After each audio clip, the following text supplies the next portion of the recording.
Hello everybody, my name is Mickela Panday. Thank you for joining me on the first episode of my video podcast, It's Time with Mickela Panday. Today I have the privilege of having the former Prime Minister of Trinidad and Tobago, Mr. Basdeo Panday, and former Member of Parliament and Attorney at Law, Mr. Prakash Ramadhar. Welcome, gentlemen. Thank you. Thank you for having me. And thank you so much for joining me. I know that it's a busy time for you both. Gentlemen, on the 4th of October, the Minister of Finance will deliver his budget presentation. And one of the things that the population at large is very afraid of is additional taxes, and in particular, what they believe to be the impending enforcement of the dreaded property tax. Not least because a month ago, they started the distribution, the Ministry of Finance started the distribution of what is known as the valuation return forms, for which if you don't fill it out, there is a $5,000 fine. This comes at a time when people are basically on their knees and unable to feed themselves. And so, Mr. Panday, I wanted to begin with you in particular, because when you were Prime Minister, not only did you not introduce any taxes, you took off taxes at a time when oil was between what I believe to be $9 and $15 a barrel. And I was just wondering, you know, in our conversation together, to kick off by really saying, what is your view on taxation? Because if you came in with little or no money, and then, of course, was able to not tax people. So just to open our conversation. First of all, I believe that there are many people in this country who do not realize that they are paying tax. Whether you are employed or jobless, every time you buy something in the stores or the shops, you pay tax either directly or indirectly. No matter how old you are, how young you are, every citizen in this country, in one way or the other, pays taxes. Now, the reason behind the payment of taxes is so that those who run the country will have money and other resources to establish the conditions which will conduce to the happiness of the people.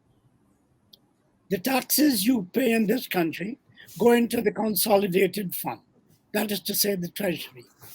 In some countries of the world, there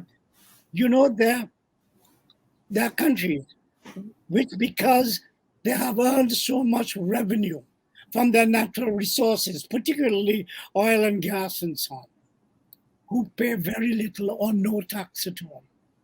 Yes, because and I want to, and that is true, and a lot of people would know that. Mr. Ramadhar, I wanted to ask you, so, you know, we have a culture of governance where we tax people instead of looking perhaps for other ways to earn revenue. So does it go back to the culture of governance and how things have just always sort of been, that allows people at a time like this to, when people are suffering, to impose such an additional financial hardship? Well, first of all, before I go into that, let me just say how privileged I feel to share a platform with our former Prime Minister, a person who is deeply admired and loved in this country. And the contributions that he and his government made resonate still today. And I'm grateful that we have the opportunity to hear his wisdom as we proceed. But Mickela, I think you hit the nail on the head in terms of the culture, in that we are basically resonating from under British rule, and we came into our own independence. And of course, we celebrated Republic Day just this weekend gone. But what is the culture of our governance? It is always about restriction and oppression and doing unto the population rather than liberating the people. A philosophy of openness and expansion is what we need. to allow an expansion of our earning base, our foreign exchange income, and an ability to explore and innovate. And that is our way into the future, as many other countries without any natural resource, Singapore being a prime example of that, where, notwithstanding very strict laws, the people were given an opportunity to use their creativity and to bring resources, so that the taxes that will come naturally, as your dad and our beloved former Prime Minister has indicated, that we are taxed in every possible form. We pay water rates, we pay electricity rates, VAT, as we know, everything we buy, whether it's a computer. And I don't always see anything, any return for it, which is where I think the frustration comes from a lot of people. Well, I want to say this, that it is important to recognize that you cannot get more than you put in unless there's an investment. And that when, for instance, taxes were removed from computers in the mid-90s under the Panday administration, that allowed a brightening of our future, where people who never thought they would have a computer did. And that is the expansionism I'm speaking about, the philosophy of governance. It's about giving people opportunities to see things in a brighter, better, wider perspective, rather than the old regime of work hard, I will tax you, you work harder, I will tax you more. I'll tax you more. I'll tax you more. So we come now to property tax. Of course, nobody can be against a tax in a country. But when you just said what you did, value for money, value for money. And I think value for money, yes. And I wanted to ask you, because I know we're going to get into it. I know it's a very hot topic, and I know a lot of people are very concerned and worried. And I just wanted to ask you whether you felt that the government, whether when we go into whether it's a good tax, not a good tax, but whether the government itself should have probably done some kind of educational drive to simplify things. And I'm not just talking about the forms, evaluation return forms, but I don't think a lot of people understand, and especially in rural areas, the problems that they face. Am I going to lose my house? I'm asked that on a continuous basis. They don't understand what it means for them. So they just literally have less than a month to fill out these forms when they don't even know the implications of if they don't pay, that perhaps, which we do know, you can lose your home after 5 years without doing, asking for deferral or appeal and things like that. I mean, shouldn't there have been some kind of education in that? Well, to be fair, over a long period of time, there's been an exposure to education on these issues. But where you're now imposing a $5,000 fine, which is like a criminal penalty, if you don't fill out the forms, I think it would have been incumbent to have a structured approach to it, indicate, look, this is what is going to happen. This is the time frame within which you need to do these things. What are the consequences? Again, because, you and I and many others may have a focus on certain things, but in an environment after COVID where people are desperate, now to hear that they could be fined if they don't fill out a form of $5,000, it puts great fear in them already. And that if they don't pay their taxes and they are not qualified to get the deferrals, that yes, ultimately the state can take and sell your home. Now, I've been criticized because I led the Axe Tax campaign on this matter, because I didn't think at the time. Well, we're going to get into that. Yeah, I'm going to explain what I mean by that. Yes. And I've been criticized in the past because I have property in the United States and that I pay property tax there. And the reason I'm very passionate about this is that I know if I do not pay my tax, I lose my property. Right. And that is the real fear. And apart from which, in this country, when you pick up your phone and you call the police service for a response, I could give you a personal example. Just last week we called, and I had to call a police officer who knew another police officer to get a response to an incident in my community. And therefore, there is that old statement that no taxation without representation. Does the money that would come from property tax, would it be to the benefit of your immediate community, or as our learned former Prime Minister indicated, it goes to the consolidated fund? And then you see people getting contracts for or write-offs and settlements that many feel are unjust and that they're being cheated. So that is the point. So that there is a disconnect between the taxes you pay, the value you get, And then you see other persons who unwholesomely benefit from that. Correct. And I mean, like I said, do people understand that? And I want to bring Mr. Panday in as well.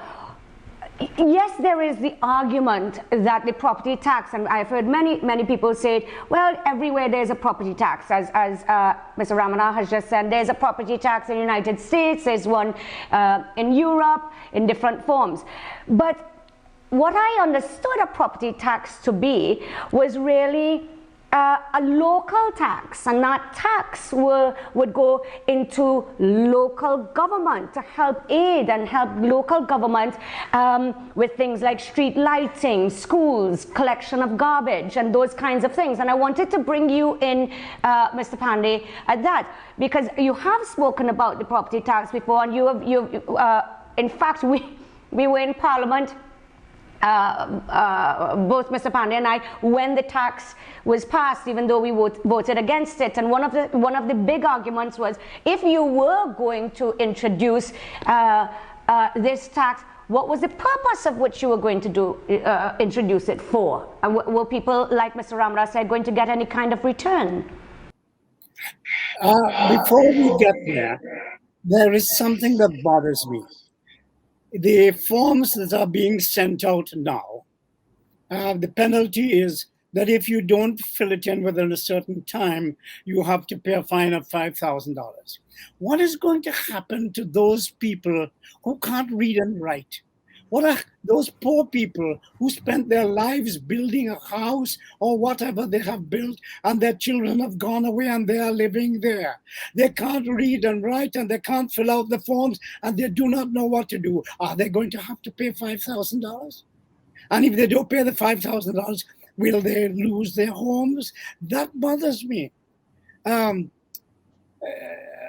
can't understand how they are proceeding in order to implement a fine without laying the foundation that enables everybody to comply with the legal requirement. That bothers me very much. You had raised another question. What was it? No. I see Mr. Ramadhar smiling, because I think, I mean, from a legal mind, we knew that there was an amendment, I believe it is in 2018, that allowed them Valuation of Property Act, if I get it right, that allowed them to collect this money. But after the 5,000, truly, have you heard anything of what happens after that, Mr. Ramadhar? No, in fact, what Mr. Panday just indicated is a real world likelihood. Right. But there are many persons. In fact, I spoke to a person who is a retired principal of a school, and she has a upper second in chemistry. Yes. And she told me to fill out that form was quite a chore, and in fact had to basically do the best she could and be uncertain as to whether she adequately and accurately filled out that form. So that those persons who may have physical impairments in terms of sight and otherwise, who have nobody to help them, or maybe not in a position to give the best information possible. I would like to really appreciate how the state is going to go against persons who do not fill out those forms, and that is a challenge I can see legally coming forward. What I also heard, and I'm yet to confirm, is that when you fill out the form, there's a drop box where you don't get a receipt. So if you don't get a receipt, how can they prove, for instance, that you did not fill out the form and drop it in? Because they opened the box and said they didn't find it. What if you did and it got lost? So there are a lot of complications going forward, and the point being that this environment is one of fear and one of bullying in a way, that if you don't do what is required and pass up the money, all sorts of awful things can happen to you. And we need to get rid of that, because what that does, it suppresses the best of our people. And almost every day, Mickela and Mr. Panday, I'm sure many will communicate with you and tell you that they would like to see their children go away from Trinidad and Tobago, because there's an oppressive environment here for many different ends, whether it's criminality, over taxation, or lack of opportunity, and so. And when that happens, we are dooming ourselves a very, very dark future, where the very people you need to innovate and to create new streams of are wealth, leaving. Exactly, they are leave. leaving. And I mean, the $5,000 fine initially, prior to 2018, it was $500. So to me, this is almost terrorizing people, terrorizing them into thinking, you know, if you don't pay this, you know, what happens to them? And of course, you get so frightened, you're forced to do it. In fact, a lot of persons are expressing that very feeling of the fear factor. But Yes. let's go back to the mechanics of the thing. The valuations. One of the reasons we challenged the property tax is the inequality and the potential for corruption in that. You may have a neighbor who may be paying far less than you, for whatever reason, good or bad. And that level of uncertainty is also creating real worry as to, you know, how is that valuation ultimately to be scientifically done? Because it's very, very subjective. And I understood that in the forms you're required to tell them what is the quality of tiles you have in your home, and all sorts of very, very invasive information. The privacy of your home is literally ruined. Because you have to provide a photograph of your home in an environment where people are afraid of criminality, where crime do not is know. so high. So they get a floor plan for your home and your entrances and exits. And I hope the criminals don't get those plans. And that is another fear factor. So we're living in an era of fear and, as you say, terrorism from the state. Now, I understand the state needs money for taxation, but are we going about it in such a way, and whether it's property tax alone or every other issue in the country coming together, that allows us to feel more fear than hope? And when you lose hope, Mr. Panday, as you've always said, you've lost a society.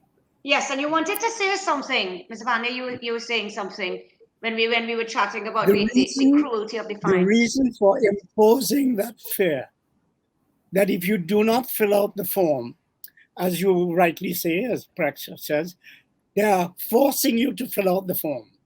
And it is my belief that once you fill out those forms and those forms go in, they will now implement the property tax. I am at a confusion to know whether the property tax has been repealed. If it's not repealed, then once they find out what is the value of your property, they now implement the property tax, which has not been repealed. I believe that is the strategy. Well, you have the experience, and I wouldn't sort of put it past them, and that kind of leads me on to the other thing. Mr. Ramadhar, you led the Exit Tax campaign. I mean, not even led it, piloted it, and I think it was fabulous, and I think it was a brilliant idea, and it was such a strong effort that it is my view, and I don't know what your view is that actually some people are of the opinion led to, even though the tax came became law or into force on the 1st of January 2010, your strong campaign that you piloted, one, they did not enforce it, but also could have probably led to the calling of an early general election. So I wanted to know what your view on that was. Well, there was what shall I say, confluence of forces that the stars aligned in a way, because there was serious allegations of corruption, and there was a no vote confidence in the parliament imminent, together with the property tax issues. And the prime minister, for the betterment of the country, actually called an election, and we saw what happened then. But you're hearing the prime minister today speaking about the property tax existing as if they don't have the power under the law to impose taxes. Of course, they always do. The question that we should ask ourselves is, many of the promises that were made during this administration's term in office, that the property tax will be implemented when they have local government reform, so that the very things you spoke about, that if you pay money, it benefits your community. Where is that?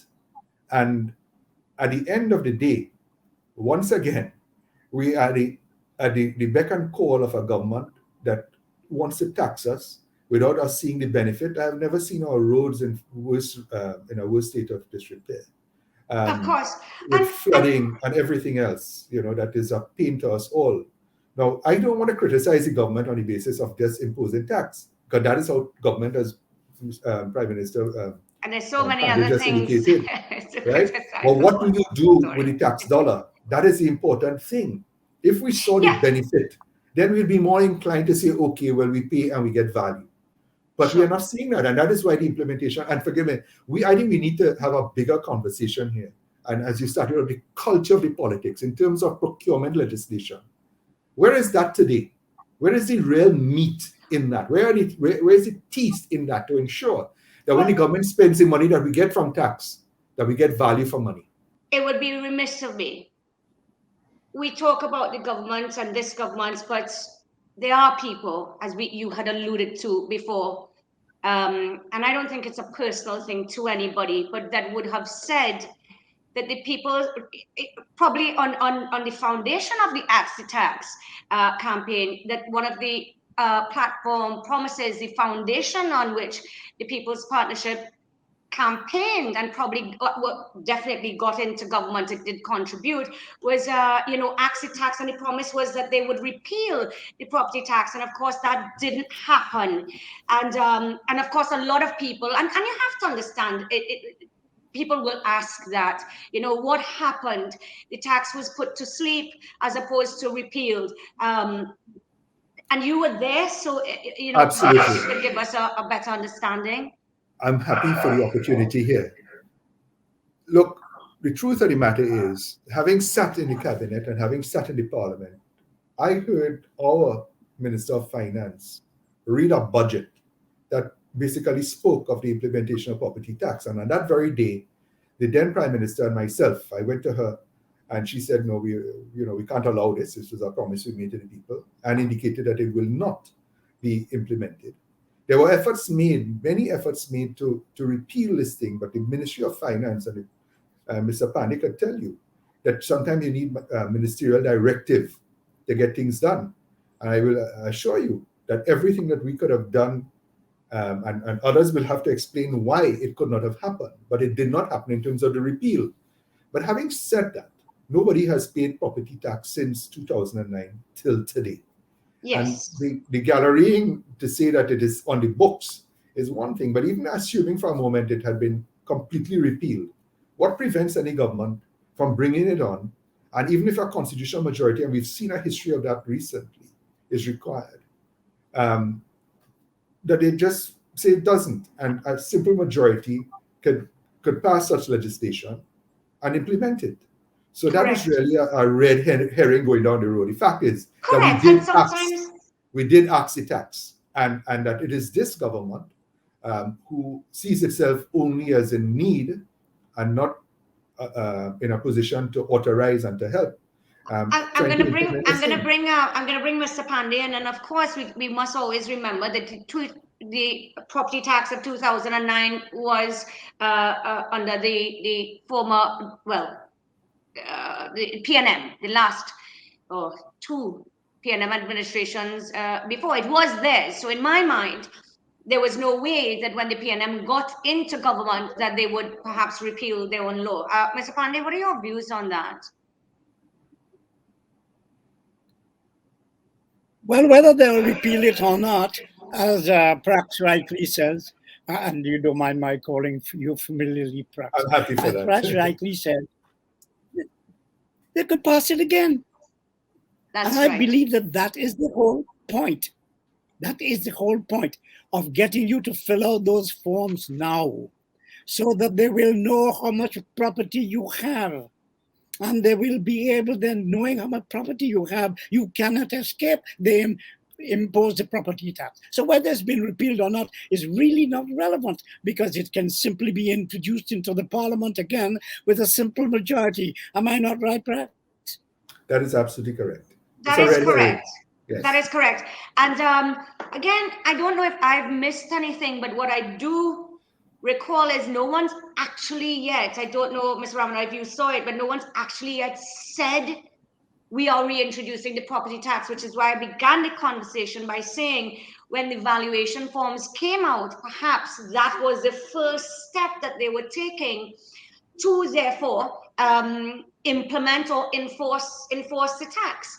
Yet the word property tax hasn't been used, and that just stemmed into so much more confusion. But of course, on the 4th, our program will be aired being aired the day before the budget, and we'll hear the budget, and then we'll see what's happening. But I want to, of course, time is of the essence, and before we go into, getting some wonderful words of wisdom from you, what can the people do? I mean, a lot of people have asked me, and I'm just saying, within the context and confines and limitations of COVID and the restrictions, people marching and perhaps doing what had been done in 2010 for Axi tax, that is not as possible. But of course, with the advent of social media, that they can protest almost virtually.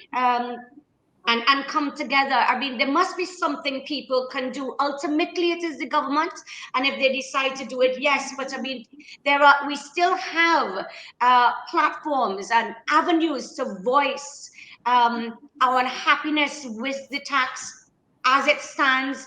And I was just wondering, what are your views on that? What can people do? And if I can let Mr. Panday, who is a former trade union leader, lead this one within the confines of the law. Please note what I have said.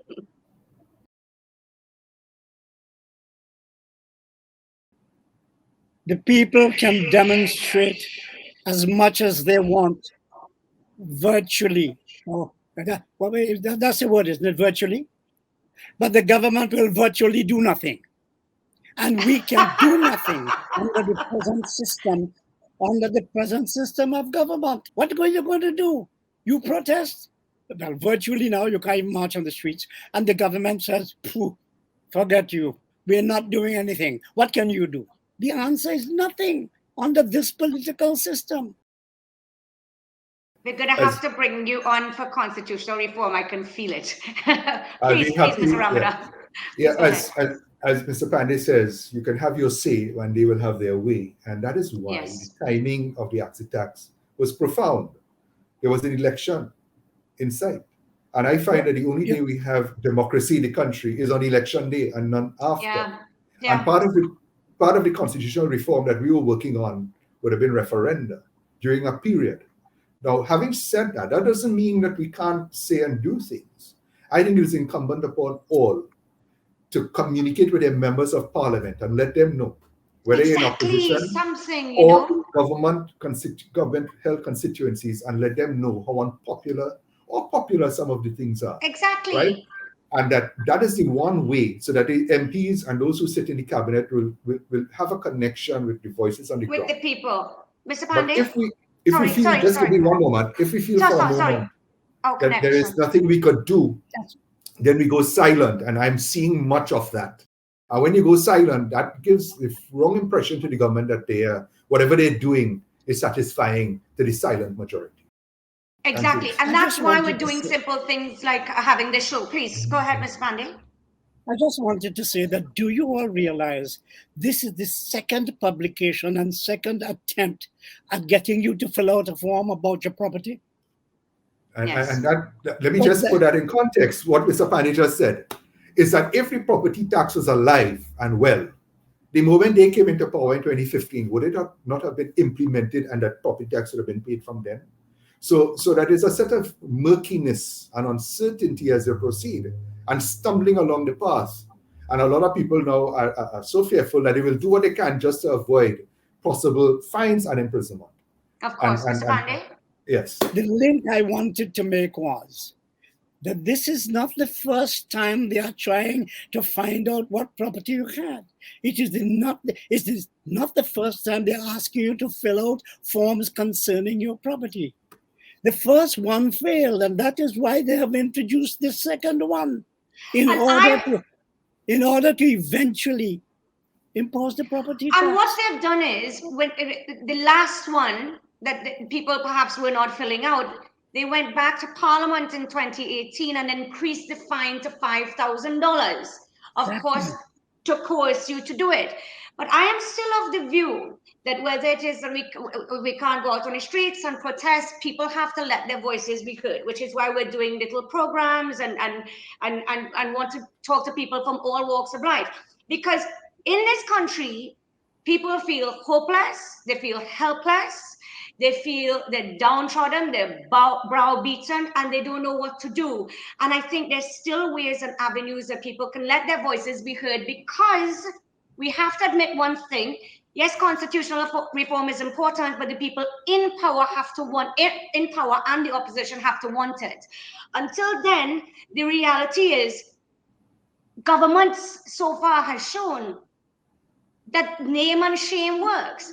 If they think something is unpopular, which is not really the way you should govern, but if they feel something is unpopular, they may backtrack. But we've got to try. And perhaps you can work with me on doing something with the technological advances, perhaps, of something equivalent to Axie tax, to give people an avenue to say no, we really need to see something has to be done, and people need people to speak out for them. Mr. Panday, you agree with that? In your words of wisdom, closing words of wisdom. Oh my God.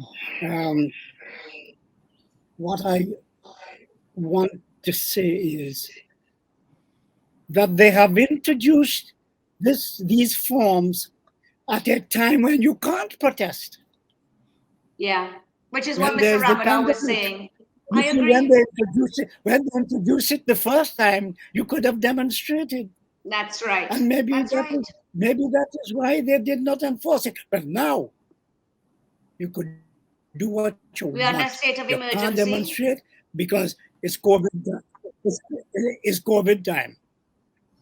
And Mr. Ramadhar, very clever way of reintroducing the property tax. Clever, deceitful, How do you know and a little bit heartless. How do you know it's not going to come in the budget? Well, it is my belief that it probably will. And so it's a very short show, only half an hour, and I wanted closing words of wisdom, perhaps from you, Mr. Ramadhar. Let me just say that this country has been through a lot. It has had very good times and it has had very bad times. I try to be optimistic, and I have faith in the brilliance of our people and the resourcefulness of the land.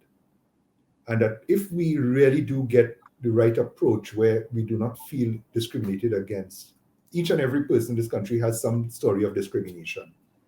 And that we feel that we belong, we could solve our problems. But that takes a different level of leadership. Yes. A very wise and philosophical one, where everybody believes that if I put work and sweat and taxes into it, that I will get the benefit for myself and for my children.